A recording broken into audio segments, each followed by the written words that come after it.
तब हमारी ज़िंदगी में दोगलापन बढ़ जाता है और हम दुखी हो जाते हैं। कुछ दिनों पहले मैंने अपने चैनल में मेरा एक कोट शेयर किया था कि हम ना दोहरी ज़िंदगी जीते हैं, एक अपने दिमाग में और एक असल में दूसरों के सामने। जब इन दोनों ज़िंदगियों में बहुत ज़्यादा फ़र्क होता है तो ये में दोगलापन बढ़ जाता है और हम दुखी हो जाते हैं। तो बहुत सारे सब्सक्राइबर्स ने मुझे पूछा कि बताइए हम अपनी ज़िंदगी का दोगलापन कम कैसे करें। तो अगर वो जानना है तो इस वीडियो को आखिर तक देख लो। नमस्कार, मैं मनोवैज्ञानिक डॉक्टर मयूरिका दास विश्वास। स्वागत है आपका योर सर्वाइवल मॉडल में। पता है, जिंदगी में जो दोगलापन होता है ना, उसमें साइकोलॉजी में एक कॉन्सेप्ट है, उसे कहते हैं कॉग्निटिव डिसोनेंस। हमारे दिमाग में कुछ बिलीफ सिस्टम होती हैं, धारणाएं, विचारधारा जो हम मानते हैं, और हम जो काम करते हैं वो एक्शंस है, बिहेवियर है, वो अलग होता है। हम जो मानते हैं और हम जो करते हैं उन दोनों में मेल नहीं बैठता, वो दोनों अलग होने लगते हैं। तो ये सरल भाषा में दोगलापन है, लेकिन साथ ही साथ ये दिमाग में कॉग्निटिव डिसोनेंस तैयार करता है, यानी कि हम जो मान रहे हैं वो हमारे कर्म से अलग है। ये वैसा ही है जैसे लड़कियां कहती है कि I am just looking for an understanding boy, somebody who would love me and allow me to be myself. लेकिन असल में वो सिर्फ एक अमीर और गुड लुकिंग लड़के को ढूंढ रही है और सारे अंडरस्टैंडिंग लड़कों को रिजेक्ट करती जाती है। या वैसा है जैसे लड़के कहते हैं कि भाई लड़कियों का लुक्स इम्पोर्टेंट नहीं होता, उनका दिल ज़्यादा ज़रूरी है।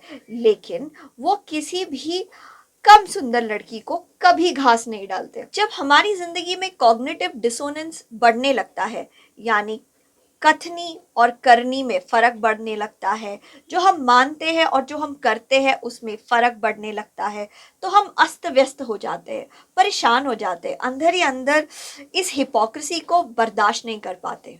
तो हमारे पास दो ऑप्शन होते हैं, या तो हम अपने विचारों को ही बदल दें, या तो हम अपने काम को बदल दें।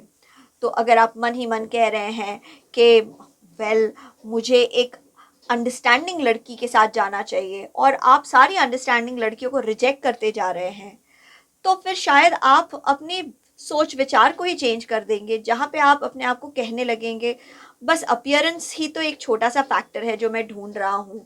तो ठीक है ना, एक चेहरा भी इम्पॉर्टेंट होता है। आखिरकार सारी ज़िंदगी मुझे इस लड़की का चेहरा देखना है, तो चेहरा भी इम्पॉर्टेंट होता है। यहाँ पे आपने अपने विचारों को बदल दिया।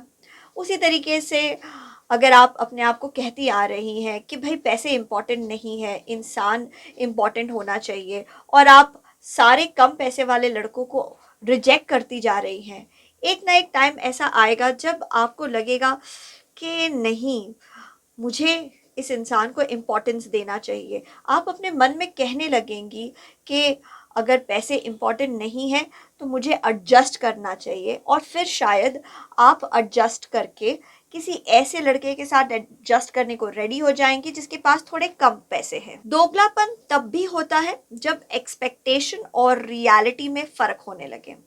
एक्सपेक्टेशन होता है वो सारी चीज़ें जो हम चाहते हैं हमारी ज़िंदगी में हो, और रियलिटी वो है जो हमारे आसपास की ज़िंदगी है। ऐसा हो सकता है कि आप चाहते हैं कि आपकी बिलियनर लाइफ हो, लेकिन रियलिटी ये है कि बिलियनर लाइफ होने जैसे गुण आपके पास नहीं है। आप किसी मिलियनर परिवार में पैदा ही नहीं हुए हैं कि यहाँ से आप बिलियनर पे जा सके। जब आप देखते हैं कि आपकी एक्सपेक्टेशन और रियलिटी में बहुत ज़्यादा फ़र्क है, तो तब भी आपको अपने एक्सपेक्टेशन में एडजस्टमेंट कर लेना चाहिए, वरना ये रियलिटी आपको बहुत ज़्यादा चुभेगी। बहुत सारे यूट्यूबर्स यूट्यूब चैनल स्टार्ट करते हैं और उनकी एक्सपेक्टेशन क्या होती है, वो देश का नंबर 1 यूट्यूब चैनल बनना चाहते हैं। लेकिन देश का नंबर 1 यूट्यूब चैनल होना क्या खाने का काम है? मुझसे पूछो, मैं कितने सालों से वीडियोस बनाती जा रही हूँ, अब भी बना रही हूँ। देखिए, हमारी एक्सपेक्टेशन बहुत ज़्यादा बड़ी हो ही सकती है, लेकिन जब वो पूरी नहीं हो, जब हमें पता लगे कि हमारी रियलिटी कुछ और है, तो हमें हमारे एक्सपेक्टेशन में थोड़ी बहुत एडजस्टमेंट कर लेनी चाहिए। तब देश का नंबर 1 यूट्यूब चैनल होने का सपना थोड़ा एडजस्ट कर लो और अपने आप से तो यही कहो कि मैं अपने जॉनर में नंबर 1 बनना चाहता हूँ, मेरे फील्ड में जितने सारे लोग काम कर रहे हैं उनमें नंबर 1 बनना चाहता हूँ। या फिर नंबर 1 होने की आशा थोड़ी चेंज कर दीजिए, मैं सब्सक्राइबर्स में नंबर 1 नहीं, नंबर ऑफ वीडियोस में नंबर 1 होना चाहता हूँ कि इस टॉपिक पे मुझसे ज़्यादा वीडियोस किसी ने और ने बनाए ही नहीं है। किसी और तरीके से अपने एक्सपेक्टेशन को थोड़ा तोड़ मरोड़ दीजिए, थोड़ा अपने रियलिटी के पास ले आइए कि आपके रियलिटी के हिसाब से वो एक्सपेक्टेशन रखिए जिसे आप अचीव कर भी सकते हैं। जब आप ऐसा करेंगे तो आप देखेंगे कि आपको अपनी रियलिटी बुरी नहीं लग रही है। अगर आपके एक्सपेक्टेशन और रियलिटी में बहुत ज़्यादा फ़र्क हो गया ना दोस्त, तो फिर आपकी अपनी ज़िंदगी आपको अच्छी नहीं लगेगी।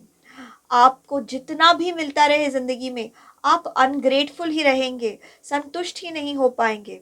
इससे बहुत अच्छा है जो मिल रहा है उसको लेके संतुष्टि महसूस करना, कृतज्ञ महसूस करना और ज़्यादा के लिए थोड़ी थोड़ी मेहनत करते रहना। दोगलापन से बचाने के लिए ही शायद भगवान कृष्ण ने भगवत गीता में कहा है कि कर्म करो, फल की आशा मत करो।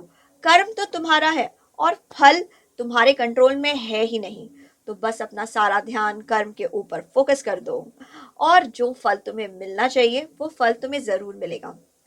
देखिए कई बार ऐसा होता है कि जो फल हमें चाहिए वो हमें अट्रैक्टिव तो लग रहा है, लेकिन वो सिर्फ हमें शॉर्ट टर्म फ़ायदा देगा, लॉन्ग टर्म फ़ायदा नहीं देगा। इसलिए आप फोकस कीजिए कि आप सिर्फ अपने काम पे फोकस करें। अगर आपको अच्छे रिजल्ट्स ना भी मिले, बस अपने काम को इम्प्रोवाइज करते जाइए, कॉन्शियस एफर्ट के साथ अपने काम को कीजिए।